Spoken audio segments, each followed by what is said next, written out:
Good morning, welcome to my channel MRP Vedic astro. ఈరోజు topic Pushyami, Anuradha, తర్వాత ఉత్తరభాద్ర ఈ నక్షత్ర జాతకుల మహాదశ గురించి తెలుసుకుందాం. సో మనకి జాతకంలో చూస్తే 12 రాశులు, తర్వాత 27 నక్షత్రాలు ఉంటాయని తెలుసు. 12 రాశులు మేషం నుంచి మీనం దాకా, అంటే మేషము, వృషభము, మిథునం, కర్కాటకం, సింహ, కన్య, తుల, వృశ్చిక, ధనస్సు, మకర, కుంభ, మీన, ఈ 12 రాశులు ఉంటాయి. అయితే ఈ 12 రాశుల్లో చంద్రుడు ఏ రాశిలో ఉండగా మనం పుడతామో ఆ రాశి మన జన్మరాశి అవుతుంది. అలాగే ఈ 12 రాశుల్లో 27 నక్షత్రాలు ఉంటాయి.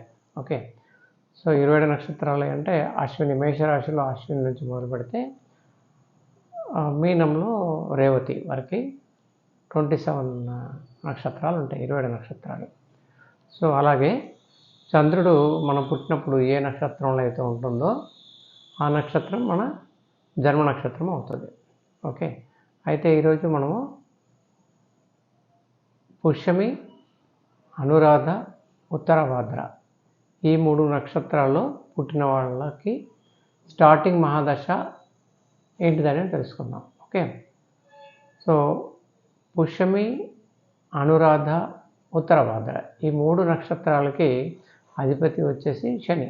కాబట్టి ఈ 3 నక్షత్రాల జాతకులకి స్టార్టింగ్ మహాదశ వచ్చేసి శని మహాదశ ఉంటుంది.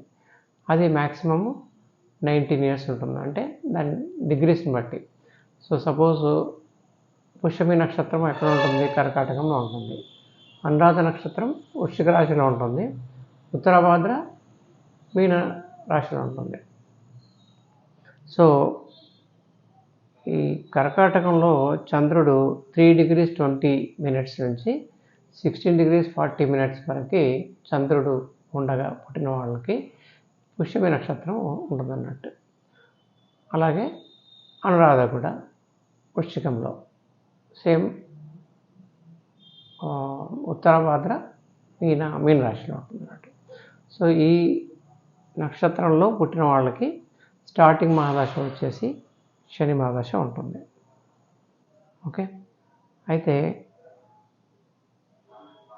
మనం ఇంతకుముందు తెలుసుకున్నట్టుగా ఏంటంటే, సపోజ్ లగ్నాలు ఉంటాయి కదా, అంటే లగ్నం అనేది మేషం నుంచి మళ్ళీ మీనం దాకా 12 లగ్నాలు ఉంటాయి. అయితే ఇందులో గురుపాలిత లగ్నాలు, శనిపాలిత లగ్నాలు, అంటే గురుపాలిత గ్రహాలు ఏవైతే ఉన్నాయో, అంటే గురుపాలిత గ్రహాలు ఏమేమి ఉన్నాయి? గురుపాలిత గ్రహాలు వచ్చేసి మనకి నెంబర్ 1 గురువు, తర్వాత రవి, చంద్రుడు, కుజుడు. ఓకే, గురువు. సో ఇదే టీంలో కేతు కూడా యాడ్ అవుతాడు. అలాగే శనిపాలిత గ్రహాలు వచ్చేసి శని, బుధ, శుక్ర, తర్వాత ఇందులో రాహు యాడ్ అవుతాడు. సో మేషము, కర్కాటకము, సింహము, వృశ్చిక, ధనుస్సు, మీన ఈ లగ్నాలు 6 లగ్నాల్లో పుట్టిన వాళ్ళు ఏంటంటే గురుపాలిత లగ్నాల్లో పుట్టినట్టు అవుతుంది.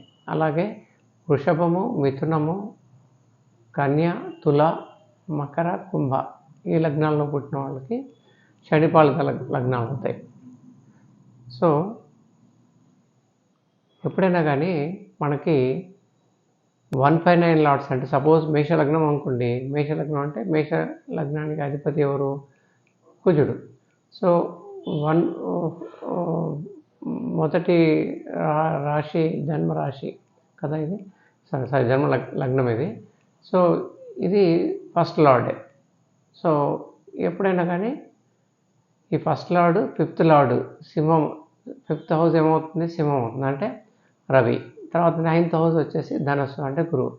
159 లార్డ్స్ ఎప్పుడైనా కానీ వాటి దశ అంతర్దశల్లో మనకు ఫలితాలు బాగా వస్తాయి, అంటే లగ్నాన్ని బట్టి. సపోజ్ వృషభ లగ్నం అనుకోండి, శుక్రుడు, తర్వాత బుధుడు, శని ఈ 159 లార్డ్స్ అవుతారు. సో కాబట్టి 159 లార్డ్స్ దశ అంతర్దశ వచ్చినప్పుడు మనకి ఫలితాలు బాగుంటాయి.